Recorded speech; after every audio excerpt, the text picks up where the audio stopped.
Uma das primeiras coisas que as pessoas querem fazer quando chegam nos Estados Unidos, logicamente, é pensar numa fonte de renda. E para isso elas querem empreender, né? Montar um negócio, às vezes comprar uma franquia, ou às vezes até começar um negócio novo, ou até mesmo uma filial da empresa que eles têm no Brasil. No vídeo de hoje eu vou falar sobre as principais diferenças que eu senti entre empreender aqui nos Estados Unidos e no meu país natal. Enquanto eu faço isso, eu estou aqui na Empire Social, na Brickell, e eu vou degustar esse charuto. Eu não sou conhecedor de charuto, mas aqui a gente tem um Monte Cristo. Eu simplesmente gosto de charuto, eu não entendo muito sobre o assunto. Porém, vale a pena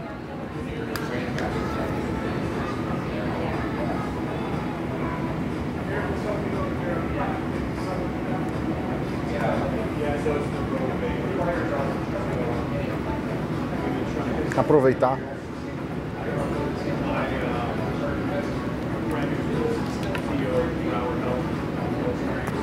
esse momento aqui.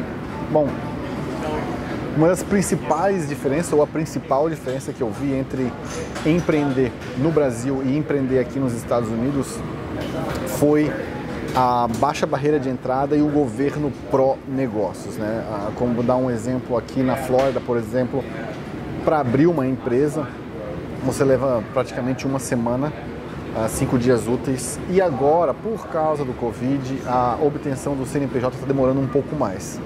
Mas o mais interessante é que não ter o CNPJ não te impede de começar a empreender. Você pode começar a empreender a qualquer momento.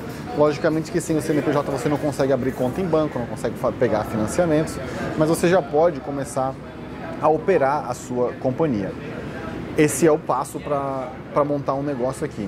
No Brasil, a abertura de empresa, dependendo da região, vou falar lá de Florianópolis, demora muito tempo. Depois disso, você tem que pedir o CNPJ, que também demora bastante tempo, registrar contrato em junta comercial e depois, se você for um prestador de serviço ou vender produto, você precisa registrar as notas fiscais na prefeitura. E aqui nos Estados Unidos não existe nada disso. A partir do momento que você abre a empresa, você começa a fazer o seu negócio funcionar, e você pode começar a emitir as invoices. E a emissão de invoices aqui é muito simples. Você pode comprar essas invoices em qualquer papelaria ou simplesmente emitir uma através do seu computador. Então essa proatividade do governo, no sentido de que você quer começar, o governo deixa você começar. Se você precisar de licenças, de autorizações especiais, é da sua responsabilidade buscar essas informações e esses documentos. Lá na frente, se você tiver uma fiscalização e não tiver os documentos necessários para rodar o seu negócio, seja uma licença estadual, municipal ou federal, logicamente o governo vai te penalizar por isso. Mas é o contrário do Brasil. No Brasil, antes de você começar, você tem que tirar todas essas licenças e ir provando para o governo que você fez isso. Então aqui essa proatividade do governo agiliza muito o começo de um negócio e facilita principalmente para estrangeiros montarem uma empresa aqui. E esse ponto também se entrelaça com a segunda coisa que me parece muito melhor aqui nos Estados Unidos, que é a baixa de barreira de entrada para entrar em praticamente qualquer negócio. Se você quiser construir, se você quiser montar uma loja, se você quiser entrar em qualquer segmento, é muito mais simples, é muito mais fácil, é muito mais ágil do que no Brasil. Com exceção de segmentos especiais, como por exemplo, bebidas alcoólicas, onde é um mercado extremamente regulado, tanto do ponto de vista federal quanto do ponto de vista estadual, até como um resquício aí que existiu da época da proibição, né, onde não era permitido vender bebida alcoólica nos Estados Unidos.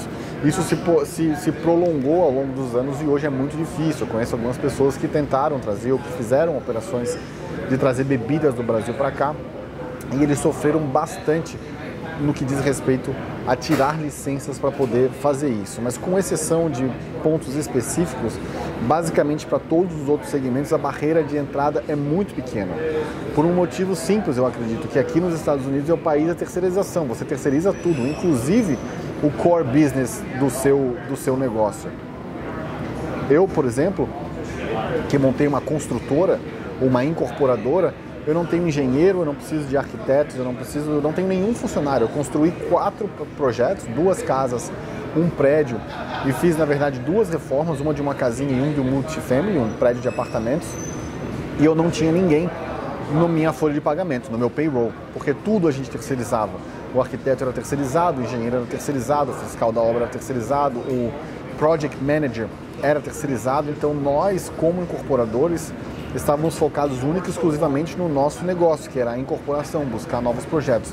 Eu não precisava ficar perdendo o meu tempo, logicamente, com coisas que não são do meu core business. Então, pelo fato de você poder terceirizar praticamente tudo aqui nos Estados Unidos, isso facilita bastante para quem quer empreender. O outro ponto, que esse é mais gritante, né? Inclusive ontem mesmo, eu estou gravando esse vídeo no dia 28, mas no dia 27 eu estava falando com um colega do Brasil sobre a carga tributária, né? E no meu caso, como eu trabalho com imóveis, com construção de imóveis, quando as pessoas vêm perguntar qual que é o imposto sobre a venda de imóveis, aqui não tem. E quando eu trabalhei em construtora no Brasil, em cima da venda, do valor de venda bruto, incidia um imposto, depois você tinha todos os seus descontos de despesas e ainda você pagava um imposto sobre a renda, né? Então lá no Brasil existe um imposto sobre a receita, a carga tributária que existe no meio do caminho, FGTS, ICMS, IPI, tudo que você paga durante o processo construtivo, e depois ainda você paga o imposto sobre a renda, se tiver lucro, né? Dependendo do regime tributário que você estiver. Aqui nos Estados Unidos é tudo mais simples, você tem a sua despesa, a sua receita, e só sobre o seu lucro você vai pagar um imposto. Aqui a gente não paga aquele caminhão de imposto no meio do caminho. Então isso, número 1, reduz a carga tributária, muito embora a taxação sobre o lucro aqui seja maior, no Brasil é 15%, aqui a gente está falando de 21%, porém deixa o processo mais fácil, porque eu não preciso. Lá no Brasil, o nosso departamento financeiro tinha uma pessoa exclusivamente para cuidar de impostos. E aqui eu não preciso de ninguém para fazer isso, né? O contador só me pede no final do mês as notas fiscais, aquilo que a gente vendeu, para ele poder fazer o cálculo do imposto de renda. Mas essa parte é muito interessante. E outra são as regras mais claras. No Brasil, a gente sempre tem uma incerteza de como são as regras do negócio, se elas não vão mudar no meio do caminho. Aqui nos Estados Unidos me parece que a regra, apesar de você ter que correr mais atrás, ela é mais clara. E uma vez que ela está definida, dificilmente ela vai mudar. Acontece em casos, sim. Eu, por exemplo, na minha construção, tive alguns casos específicos onde houve uma mudança de plano diretor durante a obra, por exemplo, em coisas estéticas, como a árvore que a gente tinha no início, na frente do prédio, né, da parte de landscape, de arvorismo, né, que a gente teve que alterar, porque durante o processo de construção o código da cidade mudou sobre a exigência de que tipo de árvore a gente podia ter ali, e no final a gente teve que trocar. Mas é simples, né? Mas de uma forma geral, as regras aqui parecem, para as pessoas que estão empreendendo, elas são mais claras. Você executa essas regras e vai. A gente brinca que no Brasil, nem o passado ou até o passado é incerto, porque às vezes você tem uma ordem judicial, você passa a executar aquela ordem judicial e lá na frente vem um outro entendimento e muda tudo aquilo que você fez e você acaba penalizado por isso, né? Então, a definição de ter regras, ou o item de ter regras mais claras, é algo aqui nos Estados Unidos que faz muito mais sentido empreender do que no Brasil. Um outro ponto que também eu acho dos mais interessantes é o respeito por contratos. No Brasil, muitas vezes você faz um contrato particular entre duas partes e depois de assinado as pessoas vão discutir esse contrato em juízo, né, dizendo que aquela cláusula vale ou não vale.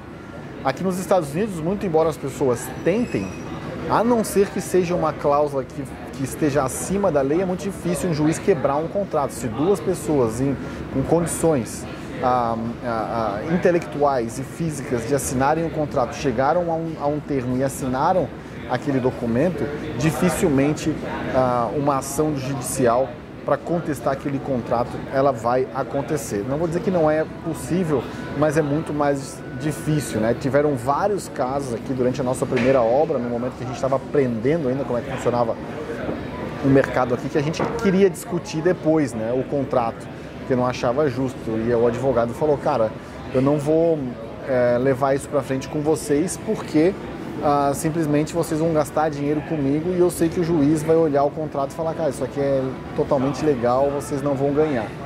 Então, o respeito pelo contrato é muito importante, por isso que as pessoas aqui têm que prestar muita atenção naquilo que elas assinam, porque uma vez que a tinta está no papel, é muito difícil mudar.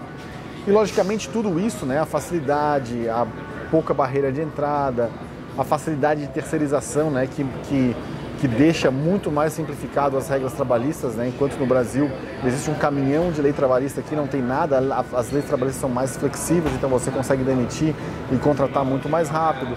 Há regras claras, menor tributação, tudo isso faz com que o mercado, no outro ponto, seja mais competitivo.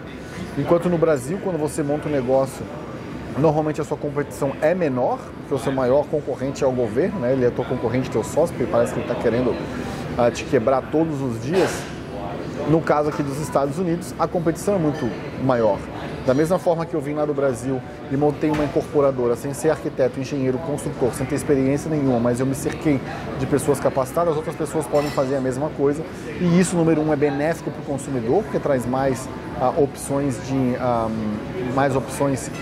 de produtos e serviços a serem comprados, porém, por outro lado, para o empreendedor, traz uma dificuldade a mais, que é a alta competitividade. E a alta competitividade é sinônimo de menores margens de lucro, você tem que ganhar na escala. Então, logicamente, sempre tem um lado positivo e um lado negativo de toda a história. Nesse caso aqui, das principais diferenças entre empreender no Brasil e nos Estados Unidos, eu acredito que aqui realmente é o país da oportunidade. O governo facilita bastante para você, independente se ele é republicano ou democrata, e em comparação com o nosso país, aquelas pessoas que têm visão empreendedora, aqui elas tendem a ter um sucesso melhor do que elas teriam no Brasil, justamente pelos fatos que eu acabei de falar.